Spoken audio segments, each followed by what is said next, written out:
using this mirror for staging and styling my furniture, and I wanted the option to lean it up against a wall, like say put it on a dresser and lean it up against the wall, or hang it above a dresser or whatever it is I've painted and actually hang it on the wall. So to create a hanging wire, I use D-ring hangers, and these are rated for up to 35 pounds and a heavy gauge wire. So I had to drill the D-ring hangers very close to the top, as I only had about an inch of frame for the screws to grab onto.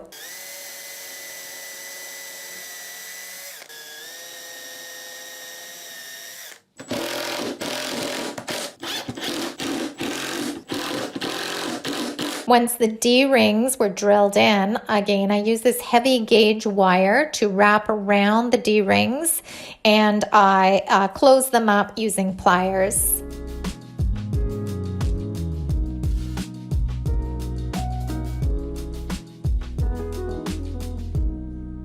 Once I had the hanging mechanism on, it was all finished.